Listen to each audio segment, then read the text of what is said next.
Good afternoon, everybody. It's really amazing to be reading to real people and not reading on Zoom, with all the difficulties that might involve. So, the hand you were dealt before you were born. He could have shaken my hand in welcome on arrival at Newark Airport. After all, I had crossed half the globe, spent hours nose stuck to the triple glazed glass, gazing out through the round window. Spread out below, a patchwork of Arctic white and cool blues, the Kittiwakes view. And in that semi-comatose state of the long-haul traveller, I remembered a film, The Island on Top of the World. Foolhardy explorers circumnavigated by hot air balloon, frostbitten fingers and toes. I pulled the thin complimentary blanket tightly round my shoulders.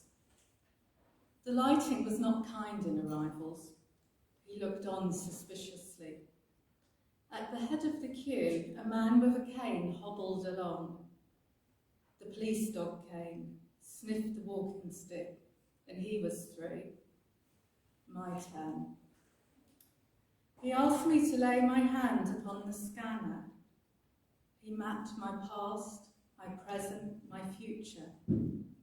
His hand had a horseshoe tattoo. He took an imprint, a copy, a facsimile. That ancient mark declared, she is here, she has arrived. He had a simulacrum of me. Meanwhile, the real me was on the loose, crossed 32nd Street, marvelled at the steam clouds rising up, vapour plumes, falling fountains on the sidewalks, matchstick people, wrapped up warm in black and grey, barged past. Lonely in the sanctuary of my hotel room for two, I turned the television on. News anchors beamed into my room from the other side of this enormous land. They stood in front of palm trees and swimming pools as if posing for a hockney. Was the border guard staring intently at our handprints, always superstitious with his lucky horseshoe tattoo? Could he read my heartline, headline, lifeline, my Mount of Venus? His Irish forebears measured horses in hands.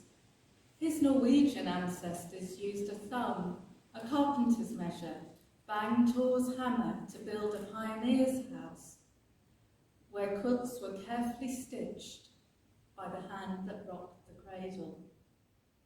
A kindergarten group enter Battery Park, hands linked like paper chain people, a vision in technicolour.